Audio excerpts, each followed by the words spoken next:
The base of feminism is that men and women are politically, socially equal, and economically equal, yeah? I say that generally that's more true than false. Okay? I personally say, yeah, that's okay. Why? How can I prove that Islamically? Rasulullah says in the hadith from Aisha radhiallahu anha, and nisa'u shaqa'iq rijal, that men are equal to women.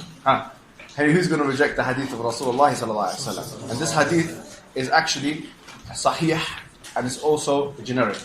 So it's generally true that men are more and women are equal, socially, politically, economically. Yeah? Okay.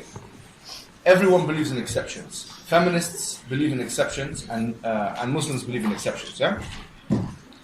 I say that from my perspective as a Muslim, the exceptions I believe in are those which are stipulated in the Quran and Sunnah. The ones that kind of come up all the time in the controversial discussions. Hijab being one of them. Yeah? For example. Yeah. Another major exception, which I believe is very difficult for feminists to swallow, is the role between husband and wife. Okay, the role between husband and wife. I made a video about this before, but let me talk about this here. Yeah, Islam regards mothers as more important than fathers. Point one. 3 times more important than fathers. So if you were to ask me, who is more important, the man or the woman, in the context of parental responsibility, I would have to say, from an Islamic perspective, the woman is more important. In fact, whenever Allah subhanahu wa ta'ala, when He mentions the walidain in the Quran, He mentions them with that phraseology, walidain, except for 2 or 3 different verses. Walidain means those who gave birth to you. So if you talk about more specifically the mother and your father. وَبِالْوَالِدَيْنِ إِحْسَانًا, yeah? So say, with both of your parents, be good to both of your parents. But it's emphasizing the mother more than the father. So if the mother is more important than a man in the context of a familial relationship, like in the family, and we have equal rights, that would mean that mothers are more overall, generally more important than men. Why?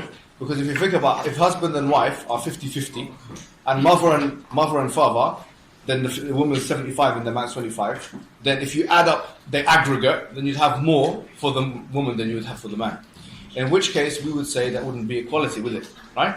So in order for there to be equality, Allah subhanahu wa ta'ala has allowed for certain rules, certain things to be given to men, that not to be given to women. In the context of husband-wife relationship, one of those things is qawama. Qawama, الرجال قوامون على النساء, men are maintainers and protectors of women. This qawama entails one specific thing. If there is gridlock between the man and the woman in a relationship, a husband and wife, and there is no way of finding a resolution, then, and also the man doesn't transgress the woman's rights, her fundamental rights, Islamic rights, and he doesn't tell her to do something which is anti-Islamic, then it's the man's opinion which goes. Now this, I believe, if you believe in this, which is actually something you must believe in as a Muslim, and there's lots of ahadith that basically put this to practice, so many that it becomes kufr akbar if you disbelieve it. You become a disbeliever if you disbelieve this particular tenet. If you believe in that, you've kind of come out of feminism, because feminism also dictates an equality in the domestic relationships between husband and wife. We say no, there is no equality there. Why? Because the mother has more superiority than the father, and the husband has more superiority than the wife. And if people don't accept that, then they have rejected Islam. So from that angle, it's easy for someone, so this is a really important point, yeah? I believe that you cannot be faithful to both traditions. If you understand the traditions properly, you can't be faithful to the Islamic tradition whilst at the same time being faithful to feminism. For that reason. But generally though, I would say there's like a Venn diagram. It's not black and white, and there's lots of overlap in between. So where there's parts of overlap is the equality. Generally speaking, the hukum in things like law is the same for men and for women. In things like spirituality, it's the same for men and for women. Inna Allah la yud'a 'amalan minkum min dhakarin aw untha ba'dukum min ba'd. Allah subhanahu wa ta'ala doesn't let to waste any of the good from any of you if you're male or female, and both of you are from each other. So the question is, how comes Islam allows the man to be more superior as a husband? Because he is, let's be honest, there is a degree of superiority there. In the case of divorce, for example, he can easily divorce more easier than the wife. The wife can divorce, but the man can divorce more easy. The man can marry 4 wives. That's not equality. Actually, that's not equality. You can't argue that's equality. That would be a false argument. They win the argument. If you're a feminist Muslim and you say the man can marry 4 and the woman can't marry except for 1, and you're trying to say that's equality, that's a lie. There's a difference between justice and... Thank you. Yes. So here we have. So we both accept that there are certain exceptions. Yeah, you get it. So from that perspective, I think me and you agree now that feminism entails spiritual equality and, generally speaking, political, economic, and social equality. We agree generally, but the minutiae is where we disagree with the broad, the wide scale, like, the feminist movement. Because they wouldn't say that, for example, a man could, for example, have the final say in the marriage. They would say, no, that you can't. Why should he? It should be complete equality. You get it? We say, no, you don't even implement that in your parliaments. You have first past the post system, which, by the way, first past the post system is the least democratic system. And this is a bit technical.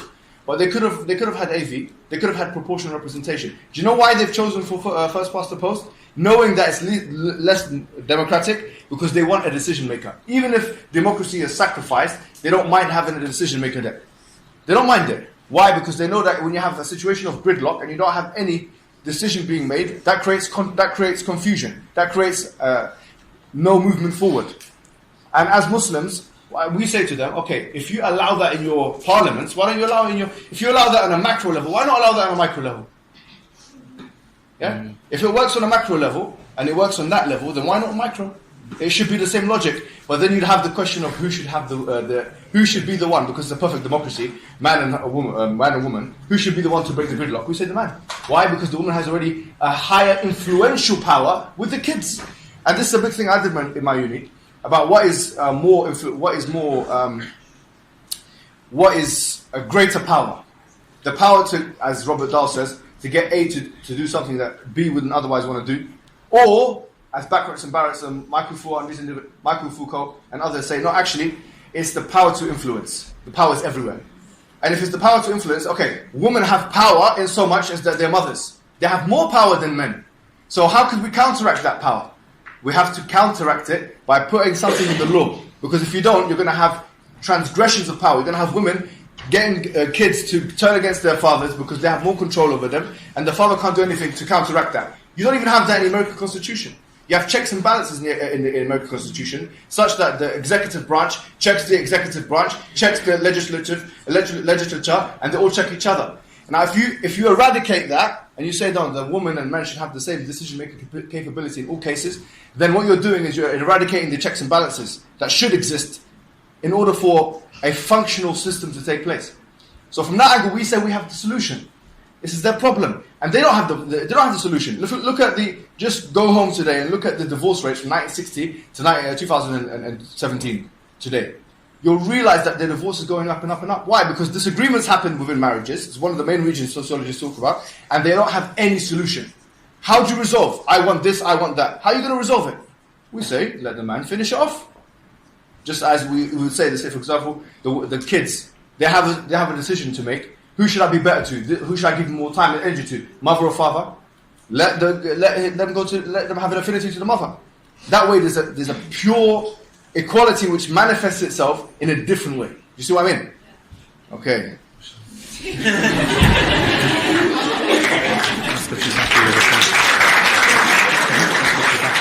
Are you happy? He's asking me. Are you happy? Okay. We're on the same page anyway. We're on the same page. Alhamdulillah. Yeah. And any questions out loud? Yes,